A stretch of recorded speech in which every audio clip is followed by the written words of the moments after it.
Hey, long time no see everyone. This is Brandon Bias from chichichicken.com, back once again with the Photoshop tutorial. We had a request from one of our previous requestees, if that's even the right word.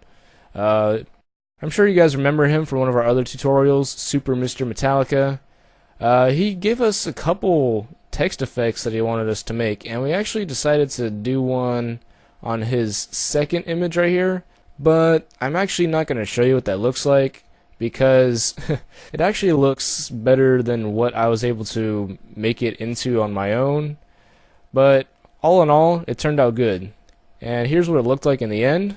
And as you can see, this actually has quite a bit going on in there. We got the word ponage in the middle, mostly because I couldn't think of a better word to use, and it's kind of fitting. And we've also got some shards of diamonds in the background, and we've got, paint splatters and all kinds of crazy like coloring and spots, and just all of this together looks really cool. So let's go ahead and jump into this advanced tutorial, shall we? So let's just size it down just for kicks and start up our new document.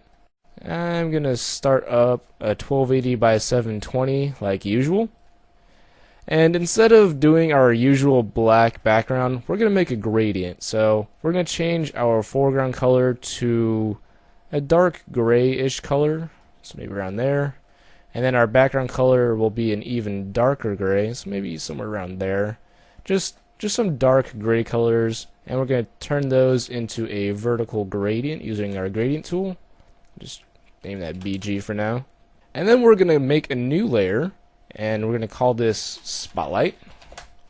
And then we're going to reset our foreground and background colors to white and black. And grab our brush tool. And we're just going to make it a nice big, maybe 800 pixel large brush right here. And I'm going to zoom out so I can put the brush towards the top center so that maybe only a quarter of the brush is overlapping the canvas. And give that a click, and we'll give us a nice little spotlight given onto our background right there.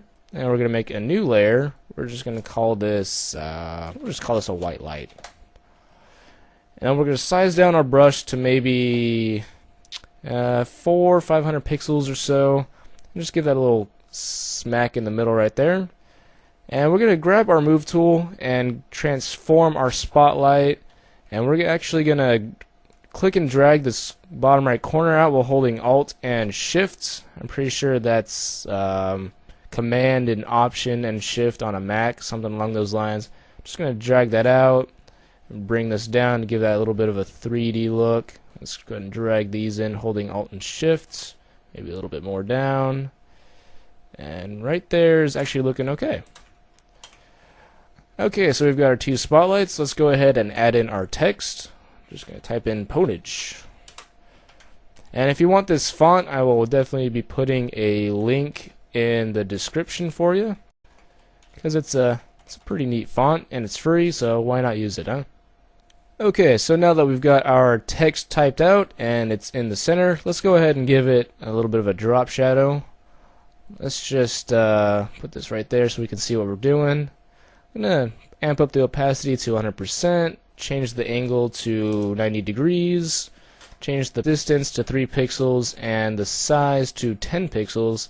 And that will give us a nice, just vertical, soft little drop shadow right there. And we're going to go to our bevel and emboss, change the depth to around 327%, change the size to 1 pixel, and soften it all the way to 16 pixels. Now we got a little bit of a bevel and emboss there. Then we're going to turn on our stroke, change the color to a gray. We'll just type in 727272, and that will give us a nice little gray. Change the position to center, and that should be okay right there. And I'm actually going to close that up and duplicate it, bring this below, change the opacity to about 20%, and then I'm going to zoom in to 100% and nudge over that duplicated ponage layer just so we get a little bit of a 3D feel to it. Alright, so now we've got our ponage the way we want it to be. Let's go ahead and add in our diamonds. And the way we're going to do that is actually make a custom brush. So let's go ahead and open up a new document. Let's make it maybe 400 by 400. And depending on the size of the diamonds that you want, make it accordingly. We'll hit OK. And then go down here, we're just going to grab our polygon tool, make sure we're set to shape layers, 4 sides, and then we're going to change the color to that gray that we used before, 727272, hit OK. Now we're just going to click and drag from the middle till it fills pretty much the entire canvas and let go. And then we're going to grab our direct selection tool, and we're just going to manipulate these corners to go out to the top left and bottom right. And we're going to drag these corners in to make it that little diamond shape that we want. So maybe about, let's see, right there looks just about right there.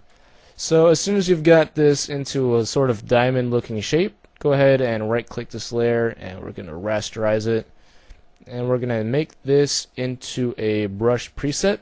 And we're just going to call this diamond. Boom. Now we can close out of this. We don't need it anymore. So let's go ahead and make this layer right here above our white layer. We'll call it diamonds.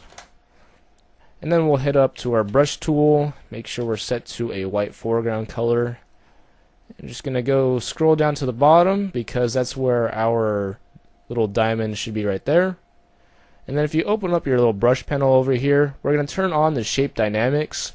And the settings for the shape dynamics that you're going to use are a 100% size jitter, control the pen pressure, minimum diameter 0%, angle jitter 100%, control off, roundness jitter 45%, control off, minimum roundness 1%. And then for scattering, we're going to turn that on. We're going to set the scatter to both axes at 135%, the control off, the count to 1, count jitter 100%, the control to fade with a setting of 1. And then just make sure airbrush and smoothing are check marked right there. And then we're just going to size down our brush to kind of fit the word ponage. Just click and drag. And then just kind of play with the size a little bit. Let's put a lot of smaller shards of diamonds around here. Makes it look a little bit nicer. Just boom, click around, boom, boom, boom. And maybe just one great big one, just for kicks. Boom. Alright. Alright, so now we're going to go ahead and make a little bit of a shadow beneath the word ponage. But we're going to do that in a little bit of a bizarre way. Let's go ahead and go back to our default brush here. And then make it about the size of the word ponage. So I'm going to make it about 200 pixels big, kind of fits a little bit there. And we're going to make a new layer above the word ponage, and we're going to call this shadow. But the way we're going to do this is actually put in some colors. So I'm going to choose a green, just kind of paint on it right there. And we're going to swap over to maybe a yellow color. Just give it a little bit of a right there. Maybe add in some magenta. And then we'll just finish off the word with some red. But let's add some yellow between these two just for kicks. Okay, so we've got some random colors on there. Let's go ahead and give them a motion blur right there.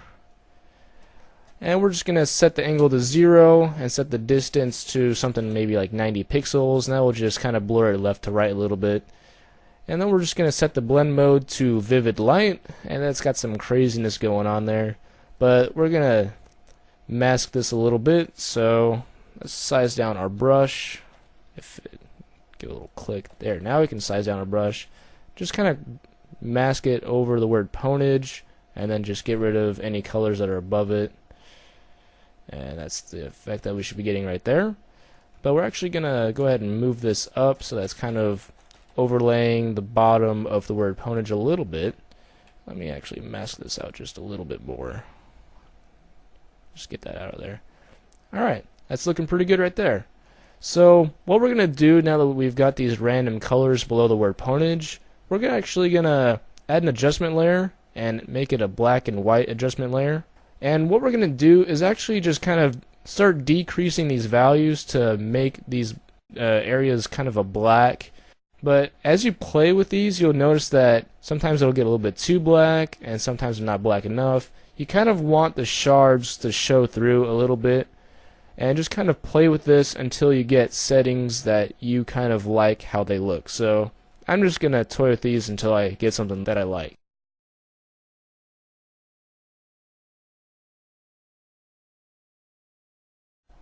Okay, so I'm kind of liking how that looks. Granted, it's a little bit choppy here and there, but that's okay. I can always, redo the effect if I don't end up liking how it looks in the end. So let's go ahead and just close this up, and we're actually going to add the actual coloring on the word ponage real fast. Let's make a new layer, and we'll call it color. Bam. And then let's grab our brush again. Let's size it up a little bit more to about maybe 300 pixels. I'm going to grab, let's try a light blue, kind of give a little right there. And let's see, what else should we do? Let's go to another magenta, paint that in, bring in our yellows again, and then finish it off with a nice solid orange. Boom. Then we'll just change this blend mode to color, and it looks pretty decent right there actually. Not too bad. But in any case, I need to blur this a little bit, so let's go give it a little bit of a Gaussian blur. 20 pixels will actually do just fine. If you do before and after, you'll see that it just kind of dampens the colors just a little bit, so they're not too overwhelming. They just blend a little bit better. And we'll hit OK. Go back to our move tool because I like having a little arrow right there. And the next step is to actually merge all of these together into one layer. But to kind of make sure that I have all of these to keep, I'm actually going to do a little shortcut that I learned that's Control-Alt-Shift-E. On a Mac, I'm sure that's like something along the lines of Command-Option-Shift-E, something around those lines. But if that doesn't work for you, then you can always just kind of right-click and merge visible or flatten image, something along those lines. We'll still get the job done, you just lose all of your layers if you need to go back and start over or something like that. So I'm actually going to call this layer Sharpen. Actually, no. We're going to reduce noise. So with that, we're going to go to Filter, Noise, Reduce Noise. And these are the settings you're going to use. We're going to use a strength of 10, preserve details 100%, reduce the color noise by 15%, sharpen the details by 60%, and remove JPEG artifacts.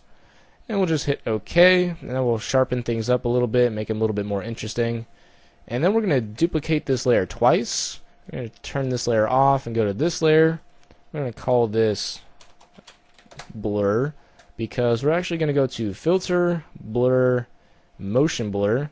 We're going to set the angle to 90 degrees and the distance to 17 pixels, and we'll hit OK. And we'll set that to, let's see, I believe it's hard light that we need to set this to. There we go. And that just adds a little bit of contrast as well as that nice little motion blur effect to make it look a little bit more interesting. And then this layer we're going to turn back on, and we're going to call this Sketch.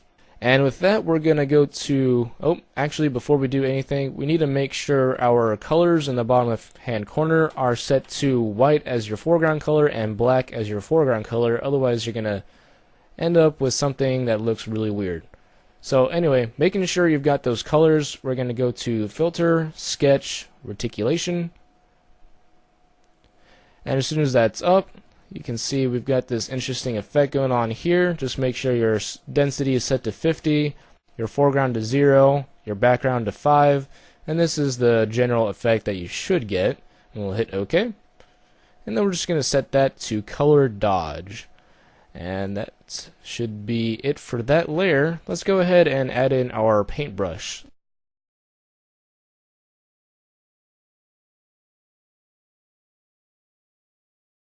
And then we're actually going to go ahead and set this to overlay, and then we're going to give this a little bit of a mask so that, let's see. Okay, so with all that, I believe you should be done with this entire project here. If you have any questions, feel free to ask, but no stupid questions like how do I change my foreground color. That's just silly.